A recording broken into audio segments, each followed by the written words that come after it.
Good afternoon. I now call to order the meeting of the directors of the Moynihan Station Development Corporation for Wednesday, November 18th, 2015.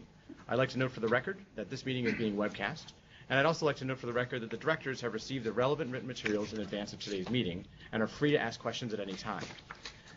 Consistent with the policy of our parent corporation, we welcome public comments on the items on our agenda. After each item is presented and comments are received from the directors, we will allow members of the public to provide comments. All comments should be limited to 2 minutes and should only address the item that is under consideration. And now, before we begin the substantive portion of the meeting, I would like to ask the directors whether anyone has any potential conflict of interest with respect to any of the items on today's agenda. If so, I'd like to ask you to make an appropriate disclosure on the record at this time. Any directors have any conflicts? I have no conflicts. Excellent. No conflicts. We'll then be sure to, of course, ask you to recuse yourself if you had any conflicts, but since we don't, we can move on. The first order of business is the approval of the minutes of the directors' meeting of July 13th, 2015. Do any of the directors have any questions, comments, additions, or deletions to those minutes? Hearing none, I'll entertain a motion for approval. Motion. Great. Second. Excellent. All in favor? Aye. Aye. Any opposed? Hearing none, we'll move on to Michael Evans will present the next agenda item requesting authorization to increase MSDC's operating budget for the fiscal year 2015-16 to cover additional staffing. Michael? Thank you, Mehul. As the directors are aware, we've had conversations over the last several meetings about need to increase staffing at MSDC given progress on the next phase of the project. The request is for the last 3 to 4 months of the year salary for a junior to mid-level position that will be handling planning, negotiation, and assisting on management of aspects of the project. And we would be advertising for this later this year, and the board needs to approve an increase in the operating budget of the corporation for the remaining part of the fiscal year in order to be able to move forward with advertising this. Happy to answer any questions. Any questions from the directors? No? Are there any comments from the public? If not, I'll entertain a motion for approval. Motion. Great. Second. Second. Excellent. All in favor? Aye. Any opposed? All right, we'll move on to the next item. Mike will now present his president's report. This report is for the director's information only, and no vote will be required. Michael? Thank you, Mehul. In just a moment, I'll turn it over to Bruno and Kelly at the Port Authority to give a little detailed report on the Phase 1 construction progress, but I'll just start off by saying that things are going very well. We've had a very busy end of summer and early autumn, so busy that, in fact, we've actually completed our weekend track outages for the year. We only have 10 remaining on the project, on the Phase 1 project, and those will start back up in March. We are reducing our force account with Amtrak for the next several months, which will help us save some money, and we've had excellent cooperation with both Long Island Railroad and Amtrak on that front, as well as just generally on the project. We had, over the summer, I was, in early fall, a little concerned about some of the temperature-sensitive work that was going to be taking place around the building. I'm happy to report that we've made great progress, in part because of fantastic weather this fall, but we've been able to complete the grand staircase. We've completed the reinstallation of the 31st Street steps, and work is proceeding on the South Plaza, and we feel very good about the progress on that work. On the connecting corridor, we had identified a delay risk of 3 to 4 months under certain scenarios, and working with Skanska, we've been able to bring that back significantly, and we believe that with some further actions taken over the next few months with Skanska in terms of resequencing work, accelerating certain shifts, we'll have that back into the original schedule as planned, so we're feeling very good about that as well. Last but not least, the C-Yard work, the ventilation fan rooms in C-Yard are in punch list, and we've had good walkthroughs with Amtrak and Long Island Railroad, and that work should be wrapping up by the end of the year. So in a good place, and as we move through the final year of the Phase 1 project, We are having monthly meetings with the Skanska project, not just project executives, but corporate executives, to keep them hyper-focused on the project, on the critical path issues, and making sure that we're being proactive about developing contingency plans for any issues, whether it's weather-related this winter, problems with mechanical systems, or testing in the spring, so that we have a range of scenarios that we've gamed out and can stay on top of things. With that, I want to turn it over to Bruno and Kelly to give a detailed report on where we are, and then we'll jump into the rest of the board materials. All right, thanks, Michael. I touched on a lot of things, so I'll just go in between the lines there. But as Michael said, we had a very productive summer, and we basically installed all the 8th Avenue steps and 31st Street steps by the end of the summer. We're currently waterproofing the sidewalk areas along 8th Avenue and 31st Street, so we can finish up the sidewalk and install the bollards this year. On the north side, as Michael said, 33rd Street, we've been productive with the connecting corridor work. Right now we're installing the structural steel for the subway roof on the north half of 33rd Street. We did run into some delays in the spring, which caused about a 4-month delay. We increased shifts for Skanska's team on their self-perform work and resequenced some items. So we did catch up 2 months this summer, and we do anticipate by the end of the year to recapture all of that schedule to be on time for the connecting corridor project. We've just recently, inside the Farley building, we're installing all the mechanical, electrical, and plumbing work. It's been tremendous progress underneath the 8th Avenue steps and the new mechanical equipment rooms, and especially in the south entrance when you come in the new plaza. Most of the mechanical, electrical, and plumbing work has been completed and will be done by the end of the year. They'll be starting finishes inside the south entrance around January. Today we did have a kickoff meeting with Amtrak and Long Island Railroad on commissioning the equipment, which was great progress. It was very successful. We've met with all the parties, so we'll be going over the next 9 months, turning over equipment and commissioning that. So that was a very successful kickoff meeting today with the railroads. Finally, inside the West End Concourse, the mechanical, electrical, and plumbing work is almost complete on the south half of the West End Concourse. It's been progressing tremendously. It's ahead of schedule inside the West End Concourse. We've completed all the mock-ups, and we're currently putting in ceilings and windows and metal panels along the sides of the West End Concourse. As Michael said, the final weekend outages we've requested for March. Those final 10 outages will be to take down the shields and finish up touch-up painting and fireproofing, which we are now expecting to be started in March and can be completed by August on time. Great, thank you, Kelly. I just want to add a couple of things. The board authorized early action work on Phase 2 in the spring. On that front, we had a very busy summer where we abated the entire future train hall and demolished the old post office lookout galleries and uncovered all of the steel structure that will form the basis of the new train hall. As a result, we had a very successful Fashion Week in September. It was a very newsworthy event.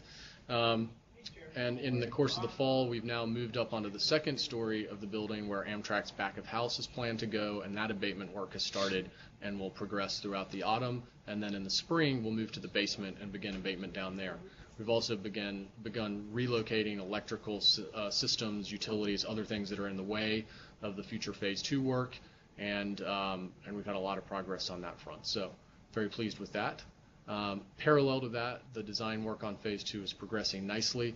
We are looking to have our 100% submission in early January, and I will keep the board apprised on that front.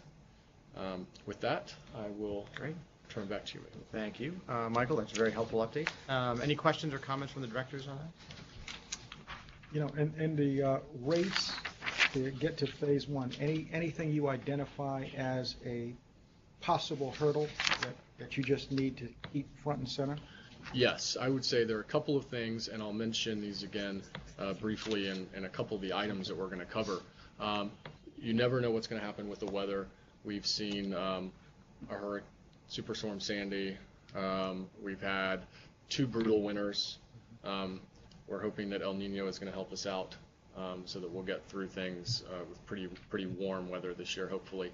That's what the Skanska guys keep checking the Farmer's Almanac and telling me that's what we're going to have. So, but weather is always a risk, and we're actually, as Kelly said, recovering on the connecting corridor work from some delays caused by the weather that had a cascading effect on some of the project aspects. So that's a big issue. I think we're largely through unforeseen conditions on most parts of the project at this time.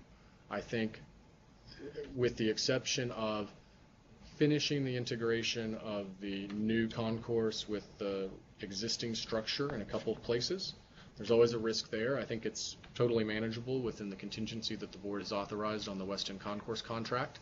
And third, though, is the commissioning and testing. That can always be a challenge. We've seen it on other big projects around the city, and that's why we're hyper-focused on it now. That's why they're having commissioning meetings, fully 9 months before the contract comes to a close.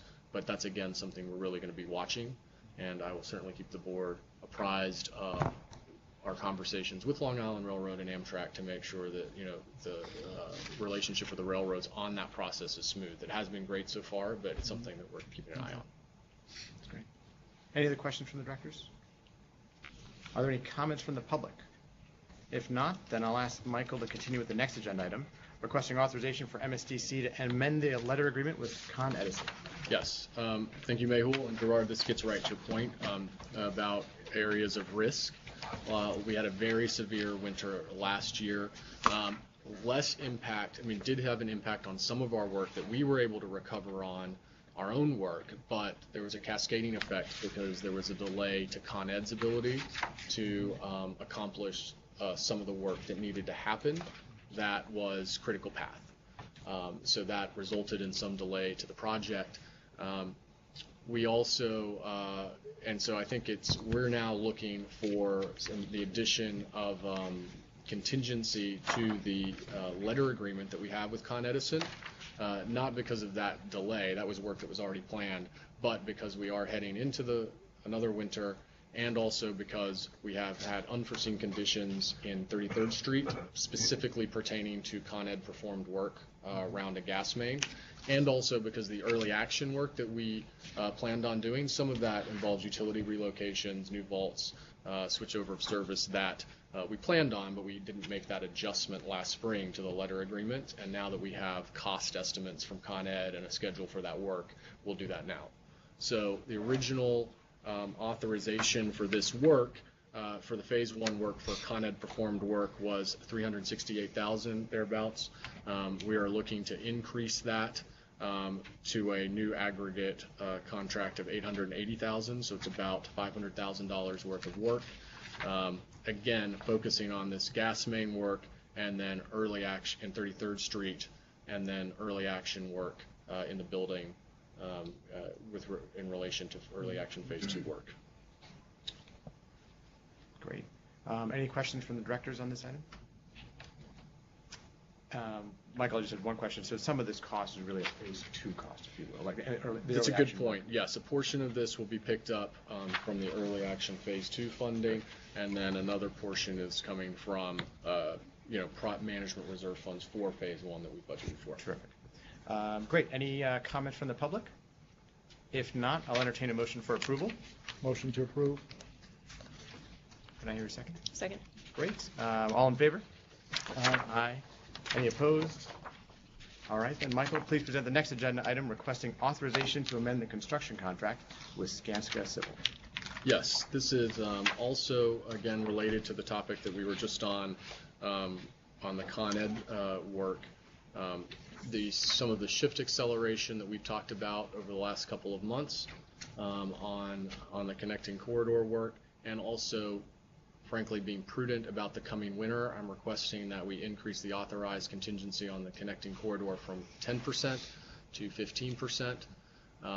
This work has been generally going very well. We've heard about the delay risk that we identified earlier this year and how we are recovering from that. We are currently still within the 10% contingency, but as we head into the winter, as we head into the final 9 months of the contract, just given some of the risks and some of the coordination that we have to do with New York City Transit as well down in the subway, I do think it's prudent to give us the authorization for another 5% of contingency. It's my goal that we don't use all of it. But I think, and it's certainly, I would be extremely surprised if we had to come back on this contract. But happy to answer any additional questions here on this. Questions from the directors? Nope. That was going to be my question, Michael. How confident do you feel like we'll have to come back again? I'd love Bruno to chime in on here. We work together on this. Like Michael mentioned before, it's really not any more unknown conditions, so it's really contingent on the weather. I mean, if cold winter and some warm winter, we're gonna start needing to put finishes in. Sure. It's not a cost that's covering the contract, so Right. that's the biggest risk right now. If we have a long winter, we're scheduled to start the finishes in late February, early March, so we could foresee delay there. But this would cover that. Right. But and sorry, how much is after we've expended this? There's still money left in the reserve, right? Yes. So in other words, even if we used all of this, it's still below the total that you budgeted It for is the work, right? below the recommended contingency level of our risk assessment at the start of the contract, which was just over 20%. Which Which we have in which actually have in Yes. cash in the reserve, right? And that, and so assuming there are savings, I assume you just roll those into phase two. Yes. If there was funds left in the reserve. And how much? But how much is left after you? I mean, there's if this full amount is expended, how much would be left in the reserve after that? Would be the addition. Well, I think we want to be careful about signaling exactly how much we have to the contractor. I totally agree. Yes. Is the There contractor will be- here? Well, it is a public meeting. so- Okay, fair enough. They can be anywhere. Okay, all right, fair enough. Okay. Great. We're in good shape. Any other questions or comments from the directors? Any comment from the public? If not, I'll entertain a motion for approval. Motion to approve. And a second. Second. Excellent. All in favor? Aye. Any opposed? Going on, Michael, please continue with the next agenda item, requesting authorization to amend the design and related services contract with Skidmore, Owens & Merrill. Yes. Last but not least, SOM. I feel like I talk about SOM at every board meeting. But it's usually for good things like moving forward with phase two, final design, early action work, construction advisory services. The last time we talked about SOM in the spring. This actually pertains to phase one construction advisory services, and this is really an action to extend the contract. As the board materials reflected, the original contract anticipated 45-month construction time frame. Some of the directors recall that the phase one bids were rejected and then rebid, and there was some rescoping done. That was about a 6-month period. That was a period in which we were relying on SOM and frankly on their construction advisory services at that time in order to rescope, do additional analysis, repackage, put that out. So we're getting to the point where we are, March would be the end of that 45 months that was originally budgeted for, but in fact they will need an extra 6 months to get through the contract. And so this is what that request is for. We budgeted this amount based on their burn rate. To be prudent, we have, though, been successful in negotiating a not-to-exceed amount here, so this will include any minor change orders, anything that comes up between now and September on the project, on the phase one project that SOM needs to address. Again, this is for phase one construction advisory services solely. Any questions on the directors? From the directors on this. It's a total amount of $738,000. These, and to your point, these funds will come from moving budgeted contingency on some other contracts that we will not need over to this contract. Some of our other contracts are coming in substantially below, so we are moving certain funds over to things like this. Great. Thank you, Michael. Any other questions from the directors on this item? Any comments from the public on this item? If not, entertain a motion for approval. Approved. Second. Great. All in favor? Aye. Any opposed? If not, then moving on, I will now entertain a motion to conduct an executive session pursuant to paragraph H of subdivision 1, section 105 of the New York State Open Meetings Law. Great. And the reason for the executive session is to go through a confidential report of our integrity monitor, just so that's on the record. We will take no votes during that time during the executive session. We will come out of executive session and if there are outside of executive session. Can I have a motion for executive session? Motion. Great. Second, all in favor? Aye. Aye. Terrific. Thank you. That's great. Can we just hold off 1 minute? Questions? Okay, so And just to be the directors and our, relevant staff. yeah, media staff. Yeah, media staff. Support should stay. You guys want to come up to the table? All right, I think you can go ahead. Okay, great. I'd like to note for the record that no votes were taken during the executive session. If there is no other business, I want to thank everyone for your participation in today's meeting and call for a motion to adjourn the meeting. Motion. Great. Motion. Thank you. All in favor? Very popular motion. Great. Thank you, everyone.